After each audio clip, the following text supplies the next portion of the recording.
Damn, man. As I was done with my other class changes video, Blizzard pull out more changes. Some to classes, some to the game. We're gonna go over them. When it comes to class changes, it's Warrior and Rogue. Fury Warrior, after getting 3 of its legendaries nerfed, it's getting a buff to their Bloodthirst, Raging Blow and Whirlwind based damage. The Whirlwind buff is nearly irrelevant. You use Whirlwind just to enable your AoE, not really to do that much damage. Raging Blow and Bloodthirst are relevant though, from 50% to 65% of your attack power and from 47 to 61. Now, Raging Blow and Bloodthirst are not your primary damage dealers. Even your melee auto attacks are going to be doing more damage than Raging Blow and Bloodthirst, but combined together on an over 20% damage increase on both, it's pretty relevant. I know, it's not a rampage buff, but it's definitely helpful. The real important part of these nerfs are for Rogue. Yes, I know, you thought yesterday was enough. Your character assassination by a slew of nerf bullets on Outlaw and Subtlety. Well, there is more. The active of Blade Fury has been reduced from a third of what it was, from 120% to 40%. As you know, the MO, the approach that Blizzard has towards abilities on or off the GCD is, if it's off the GCD, it doesn't do anything. If it's on the GCD, so you have to spend a global cooldown, it needs to do something. It needs to have an active immediate effect. So Blizzard decided to keep Blade Flurry on the GCD, but they had to give it something. And they gave them an active ability, an active splash damage. And that splash damage has gotten quite nerfed, which hurts, but the AoE of Outlaw still stays relevant. The strength of Blade Flurry is in the, the actual effect, not the instant damage. It's just gonna feel worse now to have it on the GCD. I'm sure most rogues would rather not have had this instant damage at the start and just add Blade Flurry off the GCD, so... Other change, just as bad, Enveloping Shadows, Sadness, 50% nerf from 1 second cooldown reduction to 0.5.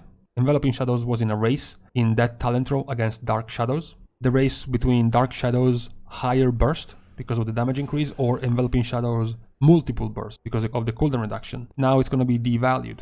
We'll have to see which one comes out on top. I prefer this one as a talent, so I'm a little bit sad it's getting nerfed. But for class changes, that was all. There have been more changes, though, to the game. Let's take a look. We have a minor change, but worth mentioning.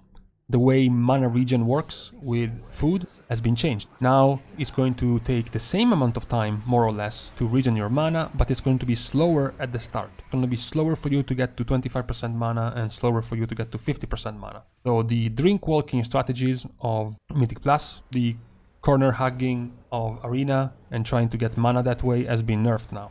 I am on the fence on this. I enjoy when players take on the developers and abuse systems because the developers can't fix them by themselves. At the same time, the way this system was being abused was very annoying and boring. Having to stutter step your drinking to get a tick of mana regen and then move again and then do it again and then move again so you can keep moving, for example, in a Mythic Plus key, was just not very fun. Yes, you were cheesing the system that Blizzard put in place, but it wasn't entertaining at all. Now that it's gotten nerfed, maybe it's going to be less important. You're going to feel less required to do this sort of thing if you want to keep up, which I agree, more or less. Now, on to a bigger announcement. Blizzard released the official patch notes for the pre-patch of Shadowlands. It's a gigantic wall of text. I ain't gonna fucking read it to you. Go to the link and read it yourself. What we are going over, though, is the fact that Sneaky Blizzard forgot to announce, or maybe they did, in like an asterisk somewhere in that page, that Covenant abilities would not have worked outside of Shadowlands content. So, you're back in Orgrimmar or Stormwind, no Covenants. You're doing an old raid or an old dungeon, no Covenants. You're grinding materials from previous expansions, you're grinding for reputation from previous expansions, nope. Surprisingly, this made community pretty angry. And Blizzard pulled a revert. And that's what I wanted to talk about, not the actual having or not having Covenants. I don't give a shit about that. I was interested in their response, because logically, at first, I'm on their side. If you think about it, you get your Covenants literally gifted to you by your Covenant. Your Covenant abilities are given to you through a ceremony. It's an entire event where you get this, with everyone around you clapping for you, of course, because you are the hero and the savior, but it wouldn't make much sense for you to go to a different plane of existence with basically just dead people in it, and then you can just happily go back to Silitus to farm bugs with the same Covenant ability that was gifted to you in such a different place. So it does make sense in that logical way of thinking. Problems with this. Problem number one, lore themes should never overtake or intrude into game mechanics. which already makes this logical point completely irrelevant, as is plenty evidenced by the fact that you can play a gnome warrior. Now, it's the other point that caught my attention and interested me more. Apparently, this change was an attempt of Blizzard to respond to the community's feel and opinion that we have too many borrowed powers, that it feels bad, that we start an expansion and we know whatever we are getting we are going to lose at the end of it. We're going to be stripped and be weaker to start the cycle again. So Blizzard, apparently, in this sort of weird, contrived way, their explanation was that when the time comes, you know, the end of the expansion, it won't feel great to lose something that will have come to feel like a part of your character. That led us to this experiment of just establishing these powers as inherently tied to the Shadowlands, so that nothing would technically change when the time comes for players to move on to the next chapter in the journey, the next expansion. I don't know, I found it almost naively cute. Like the idea of thinking that if we take a borrowed power and we just say, oh no, you can only use it in Shadowlands content, you're somehow going to feel detached from it when an expansion is ending. It's like if they gave you Corruption and Azerite, but you can only use it in BFA and you cannot go and use it in Black Temple Transmog farm runs, is someone gonna feel less bad when you start Shadowlands? I don't know. It seemed like so weird of a consideration of them to make. And it was obvious that the community wasn't going to give a shit. At least they reverted, but it was interesting to peer into their minds of what could have possibly been an explanation for this. So, that was funny. Let's move on.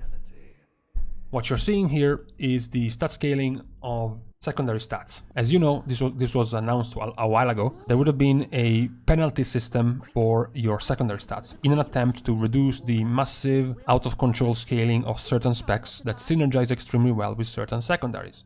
You have seen at the end of this expansion, for example, we have Fire Mage, we have Beast Mastery Hunter, we have Destruction Warlock. These specs, most of the time, the scaling of these specs is tied to haste and is tied to mastery. So Blizzard announced this penalty system where the higher you go in a certain secondary, the more it's going to be getting less effectiveness. So, for example, once you get to 25% haste, if you want to get to 26%, there's going to be a 10% penalty. So if you were getting 1% for 10 haste, now you're going to be needing 11 haste to get that 1%. And then you're going to be needing 12, and then you're going to be needing 13, 14, 15, more and more and more. The current change that they pushed right now is that there has been a lift on the penalty entry bar from 25% to 30%. So now you can get to 30% of your secondaries without any penalty. And now the maximum amount of secondaries you can get from gear is 126%. Be mindful that this does include things like trinkets and other stat gains, but not flat percentages amounts, like Bloodlust, for example, or like a talent that gives you haste, for example. Those are not included in this. This is just flat gear, flat numbers. And this is something nothing can predict, because we do not know just how bad secondary stat scaling is going to be in Shadowlands for certain specs. A lot of the times, this sort of scaling changes between expansions, between classes and specs, so we don't exactly know, we're not exactly sure. And also, in case you were starting to get triggered for any reason at all, this is not even going to be relevant in the first tier. Obviously, this system is not for the start of the expansion, this is for the mid-end. So we will have to wait all the way to over there to see if this had any effect on stopping the massive scaling of certain specs. And lastly, let's finish with a very minor note. Remember that with the new Chromie Time leveling system, once you hit level 50, you were getting booted out of your old world questing to start the Shadowlands campaign.